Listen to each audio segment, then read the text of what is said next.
I'm Mark Sosin from the ESPN Saltwater Journal. Estuaries are among our richest and most beautiful resources. Let's preserve and protect this fragile environment. You can make a world of difference.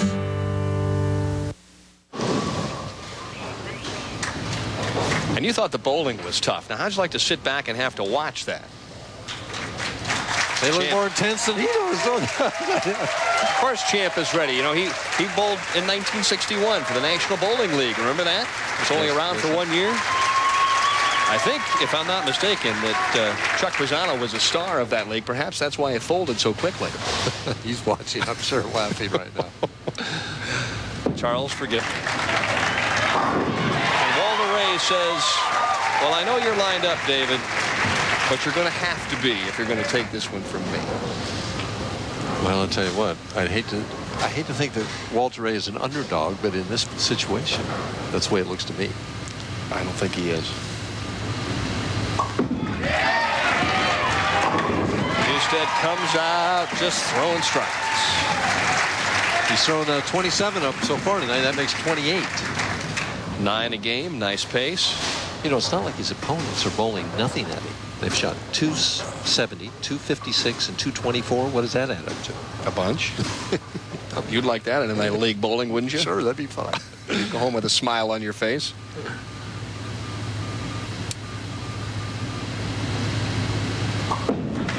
Instead, trying to keep the roll alive. A flush hit. Walter Ray didn't bother to look, but he could hear the crowd response. And there's the proprietor there, Mark Frank. He's also the proprietor next week at Hollywood Bowl in Portland. Walter Ray taking no time, stuffing it in there, trips a 4. That's a key shot. That'll loosen your arm swing up.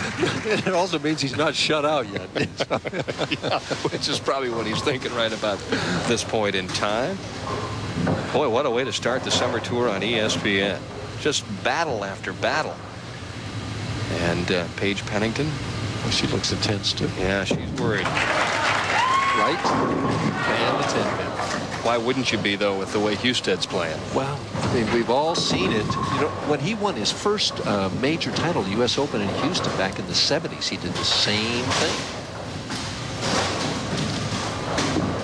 Wound up beating Earl Anthony that time. There's the 10 pin, not going to fall. 6 floats flying right around it. Walter at the spare. And Deadeye knocks it over. You know, he says that one of his problems in horseshoes is that he never plays against any competition until he goes to really quality tournaments, because he's averaging 88, 89 ringers out of 100, and the closest competition to him is like 72. Bowling's a little different. Plenty of competition out here on this national tour. Wide. And that was almost disaster for Husted. But those are the kind of breaks you need if you're going to win. He's gotten all the breaks tonight. I mean, as he had a bad break in, a couple of 10 pins, but that's part of the game. I mean, really, at the opportune times, he's had the things go his way. Which you and I both know has to be the case if you're going to go through 4 opponents and win a title. Especially the scores they're bowling at you, Dan. I mean, I don't care if you're doing this in a local tournament and when bowlers are bowling these kind of scores at you, it's difficult.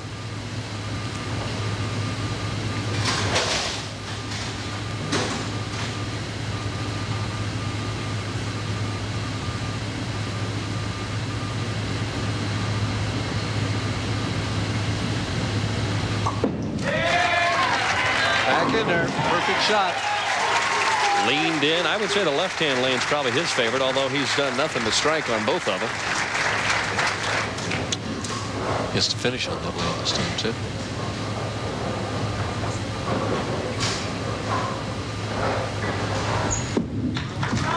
Walter back in the pocket. You know what I love? When you watch Walter Ray bowl, it's almost a throwback in certain respects, Mike. Throwing a ball that really doesn't hook as much, letting the lane do a little of the work, taking the ball to the pocket. Instead of trying to overpower every single condition, you know, he's basically utilizing the lane and physics. And a lot of accuracy. I mean, He's using a ball here that I'm not even sure what it is. It's certainly not biting the lane a whole lot, but it's knocking all 10 of them over. He's ahead in the match.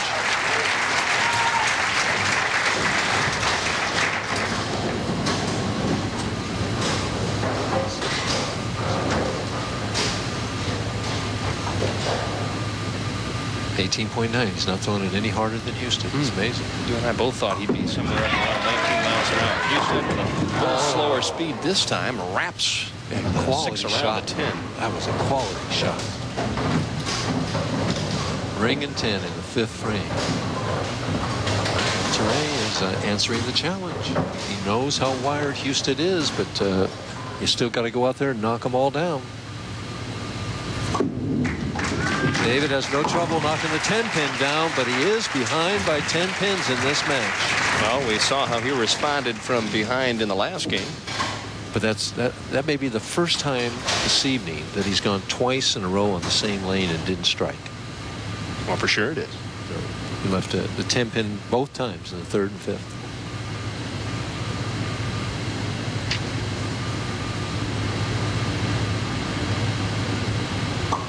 Trying to bounce back. Like you say, he really loves that left lane. Left lane is his lane. If he can get to that point where he could go to work in the 10th frame to perhaps win, I'd say he had a pretty good chance. But Walter Ray is going to try and change that scenario early on.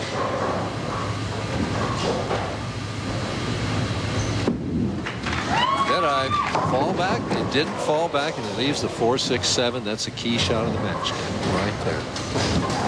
I think you're exactly right, Mike. I think he thought that was going to fall back all the way, and that ball actually hooked a little bit.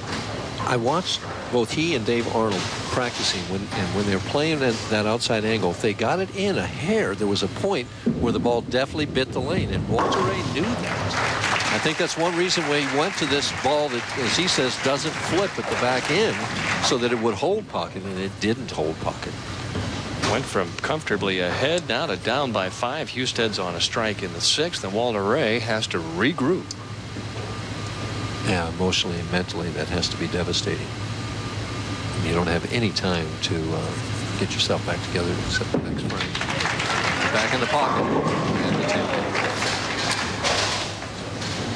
How quickly it changes. Oh, it's amazing. You know, you're cruising along, double, spare, double, and then one errant shot or one errant reaction, and the match could be over. I mean, if Houston steps up and throws 2 strikes, look out.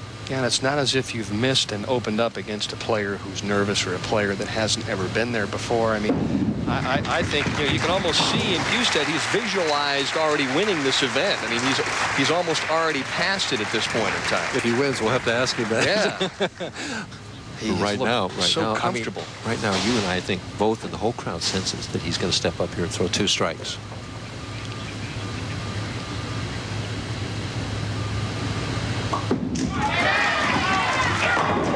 Well, he didn't. The 10-pin keeps the match alive.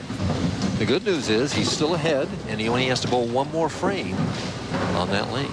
The bad news is he's bowling a guy who is very tough in clutch situation. Yeah. Well, it was a good shot, just didn't carry. Just take care of business. It was a professional shot, Dan. It really wasn't an aggressive, positive shot that he really felt would carry. He kind of just got it into the pocket. Think? Yeah, guided it a little bit? Yeah, that's how it looked to me a little bit.